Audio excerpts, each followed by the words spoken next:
কালীঘাটে অভিষেক বন্দ্যোপাধ্যায়ের বাড়িতে আজকে পুলিশের তল্লাশি এবং সেখানে পুলিশ আধিকারিকরা একেবারে ভোরবেলায় পৌঁছে যাওয়ার পর বেশ কয়েক ঘন্টা ছিলেন। তবে এখনো বাড়ির সামনে পুলিশ এবং কেন্দ্রীয় বাহিনীর জওয়ানরা মোতায়েন রয়েছে। টেলিফোনে আমাদের সঙ্গে রয়েছেন প্রতিনিধি পার্থ প্রতিম ঘোষ। অর্থাৎ পার্থ, এখনো পর্যন্ত যেটা জানা গেল যে অভিষেক বন্দ্যোপাধ্যায়ের আত্মসহায়ক, তার খোঁজেই এই তল্লাশি।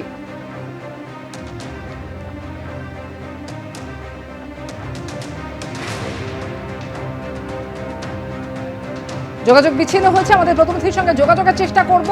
যে ছবি আপনাদের সামনে এই মুহূর্তে রেখেছি, মমতা বন্দ্যোপাধ্যায় আজ কিছুক্ষণ আগে যখন কালীঘাটে অভিষেক বন্দ্যোপাধ্যায়ের বাড়ি থেকে বেরিয়ে আসছেন সেই সময়ের ছবি, এবং এরপরেই আমরা দেখতে পেলাম অভিষেক বন্দ্যোপাধ্যায় তিনি বললেন যে তার গোটা বাড়ি সার্চ করা হয়েছে। আজ একেবারে ভোরবেলায় ভোর 3টে নাগাদ শালবনী থানার পুলিশ অভিষেক বন্দ্যোপাধ্যায়ের কালীঘাটের পটুয়াপাড়ার এই বাড়িতে পৌঁছে যান এবং সেখানে তারা তল্লাশি শুরু করেন। যদিও প্রথমেই তারা ঢুকতে পারেননি, তালা বন্ধ ছিল। তালা খুলতে বলার পরও তালা না খোলার জন্য তালা ভেঙে তারা ভেতরে ঢোকেন। কলকাতা পুলিশ এবং কেন্দ্রীয় বাহিনীর জওয়ানদের সঙ্গে নিয়ে আজকে শালবনী থানার পুলিশ তারা পৌঁছে যান, পুলিশ আধিকারিকরা পৌঁছে যান। এবং যেটা এখনো পর্যন্ত খবর যে অভিষেক বন্দ্যোপাধ্যায়ের আত্মসহায়কের খোঁজেই কালীঘাটের বাড়িতে আজকে তল্লাশি চালালো পুলিশ।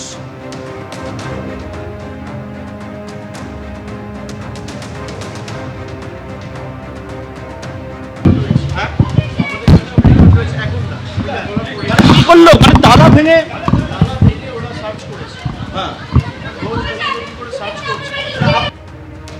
কথা বলবো এই মুহূর্তে প্রতিনিধি হিন্দল দে আমাদের সঙ্গে রয়েছেন।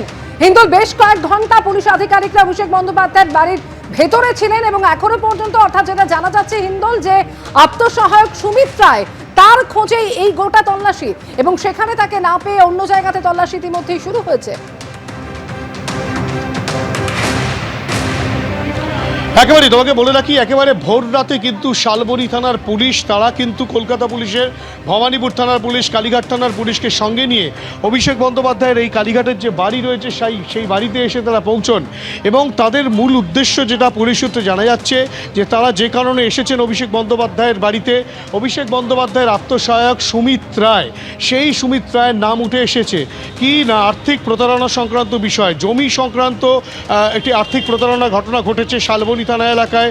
সুজয় হাজরা, যিনি প্রাক্তন এমএলএ তৃণমূল কংগ্রেসের পশ্চিম মেদিনীপুরে, সেই সুজয় হাজরা কিন্তু সেই জমি সংক্রান্ত মামলায় তার নাম ছিল, এবং সেখানে সেই তদন্ত প্রক্রিয়া চলাকালীন এক ব্যক্তিকে পুলিশ গ্রেফতার করে এবং তাকে জিজ্ঞাসাবাদ করার পরেই কিন্তু এই সুমিত রায়ের নাম উঠে আসে। এবং সুমিত রায়ের নাম উঠে আসে এবং বিভিন্ন তথ্য কিন্তু শালবনী থানা তদন্তকারী আধিকারিকরা তারা কিন্তু সংগ্রহ করেন। এবং তারপরেই অভিষেক বন্দ্যোপাধ্যায়ের যিনি আত্মসহায়ক রয়েছেন সুমিত রায়, তার খোঁজে কিন্তু অভিষেক বন্দ্যোপাধ্যায়ের বাড়িতে তারা চলে আসেন, রীতিমতো বাড়ির ভেতরে ঢোকেন। দীর্ঘক্ষণ তারা এখানে ছিলেন এবং এই খবর পাওয়ার পর মমতা বন্দ্যোপাধ্যায় তিনিও চলে আসেন। তিনি এবং অভিষেক বন্দ্যোপাধ্যায় তারা দীর্ঘক্ষণ আলোচনা করেন এবং যখন আলোচনা চলছে তার মধ্যে কিন্তু সুমিত রায়ের খোঁজে গোটা বাড়ি তন্ন করে তল্লাশি চালান তদন্তকারী দলের সদস্যরা। এবং সেই তল্লাশি চলার পর তারা বেরিয়ে আসেন। বেরিয়ে এসে তারা কিন্তু অন্যত্র কোথায় সুমিত রায় গা ঢাকা দিয়ে থাকতে পারে সেই বিষয়টাও কিন্তু তারা খতিয়ে দেখছেন। সেই টিমটা কিন্তু বেরিয়ে গিয়েছে এবং তারই মাঝে দেখা যায় যে মমতা বন্দ্যোপাধ্যায় এবং অভিষেক বন্দ্যোপাধ্যায় তারা দুজনেও বেরিয়ে আসেন। এবং অভিষেক বন্দ্যোপাধ্যায়ের বক্তব্য যে পুলিশের মতো তদন্ত করছে, তার খোঁজে নয়, যার খোঁজে এসেছিল সেক্ষেত্রে পুলিশ তল্লাশি করছে, এর বেশি তিনি কিছু বলেননি। কিন্তু যে চিত্র দেখা গেল, যে গতকাল যে চিত্র আমরা দেখলাম, যে অভিষেক বন্দ্যোপাধ্যায়ের বাড়িতে কিন্তু রীতিমতো সিআইডি দীর্ঘক্ষণ থাকে, যে একটি হুমকি দেওয়ার পরিপ্রেক্ষিতে সেই মামলায় কিন্তু রীতিমতো তদন্ত প্রক্রিয়া যখন চলছে, তারই মাঝে আজ ভোর রাতে শালবনী থানার পুলিশ পৌঁছে যায় অভিষেক বন্দ্যোপাধ্যায়ের কালীঘাটের বাড়িতে। স্বাভাবিকভাবেই কী কারণে পুলিশ এসেছে সেই বিষয়টা পরবর্তী ক্ষেত্রে যেটা সুনিশ্চিত করা যায়, পুলিশ তরফ থেকে যেটা বলা হচ্ছে, শালবনী থানার পুলিশ এবং কলকাতা পুলিশ তরফ থেকে যেটা জানা যাচ্ছে, যে সুমিত রায়ের নাম উঠে এসেছে একটি জমি সংক্রান্ত প্রতারণা মামলায়, আর্থিক প্রতারণা। সেই আর্থিক প্রতারণা মামলায় কিন্তু সুমিত রায়ের খোঁজেই শালবনী থানা তদন্তকারী দলের সদস্যরা তারা এসে পৌঁছন।